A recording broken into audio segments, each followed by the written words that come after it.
आदाब, सत श्री अकाल। कैसे हैं सभी लोग? उम्मीदें अच्छी ही होंगी। आज के इस वीडियो में हम लोग बात करेंगे 6 to 8 का, और वो भी इंग्लिश का कटअप। 6 to 8 इंग्लिश का कटअप, ये बहुत ही डिमांडेड वीडियो था।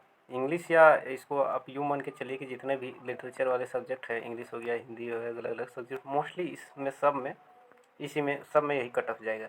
जितने भी लैंग्वेज वाले मतलब ये सब्जेक्ट है, ऑन एन एवरेज या प्लस माइनस 10 लेके चलिएगा। इससे ज़्यादा 110% नहीं जाएगा तो नहीं जाएगा।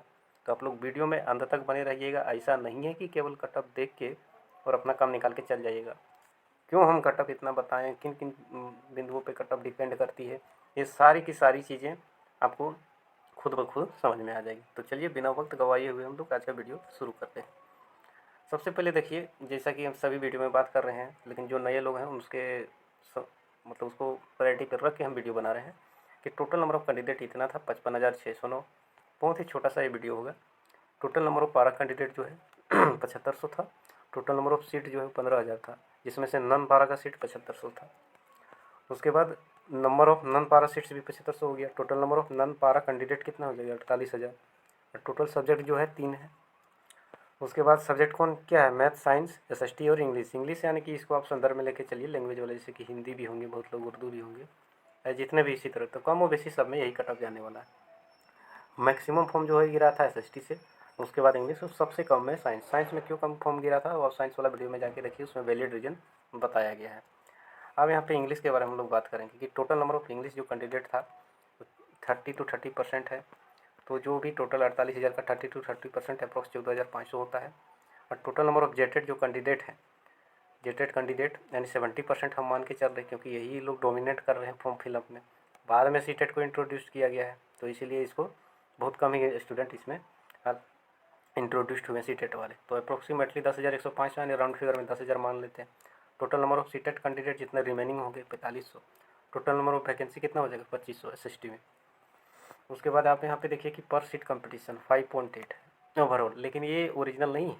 आप यहाँ पे देखिए कि रियल पर सीट कंपटीशन जो होता है कंसीटेड स्टूडेंट्स को टॉप प्रायोरिटी पर रख के, और जेटेट वाले नाराज़ हो जाते कमेंट में कि हम लोग को देखिए 3,000 ऐसे स्टूडेंट हैं जेटेट का, जिसको हम सीटेट के इक्विवेलेंट मान रहे हैं कि वो जितना योग्य सीटेट वाले हैं उतना वो भी योग्य, और इन दोनों में कड़ा टक्कर देखने को मिला।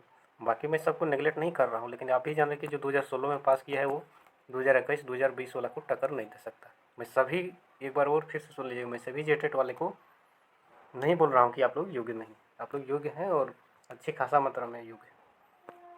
फाइनल जो कट ऑफ होगा वो किन किन बातों पे डिपेंड करेगा। गुड एवरेज स्टूडेंट को हम लोग मतलब इसको करके करें। पहला पेपर तो क्वालिफाइड नेचर का था। सेकंड पेपर में अगर आप अच्छे स्टूडेंट हैं, भले लैंग्वेज के ही हैं क्यों ना, उसमें आपको 85 लाने वाला तो 95 ही लाएगा, लेकिन एवरेज स्टूडेंट को जिसको इतना लाना ही चाहिए 85। पेपर 3 जो था वो थोड़ा लेंदी था।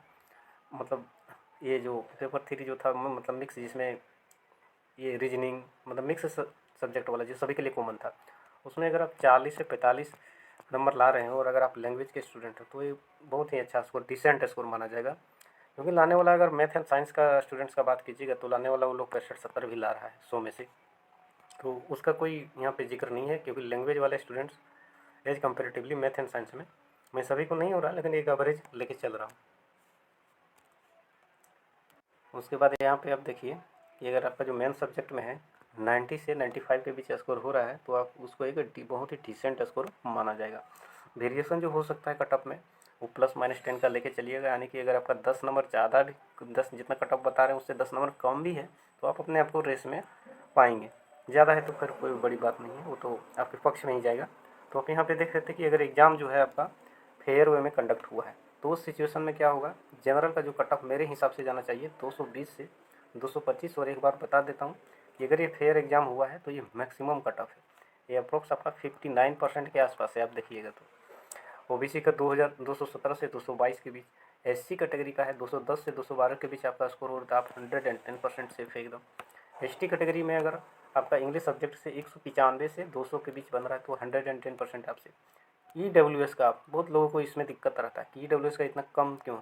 ईडब्ल्यूएस का कम रहने का कारण यही है कि आप जान रहे हैं कि जितना इसमें परसेंटेज ये लोग को रिजर्वेशन में मिला हुआ है उतना ही लोग का नंबर ऑफ कैंडिडेट इसमें रहता नहीं है। इस कारण आप देख सकते हैं कि पीजीटी में इतना भारी मात्रा में धांधली हुआ उसके बाद भी सभी सब्जेक्ट में लगभग सबसे कम जो कटअप EWS का ही गया, 221 222 के आसपास जाता था, जबकि जनरल का कटअप 297 के आसपास। और वेरिएशन देखिए 78 79 नंबर के अप्रोक्स आ जाएगा।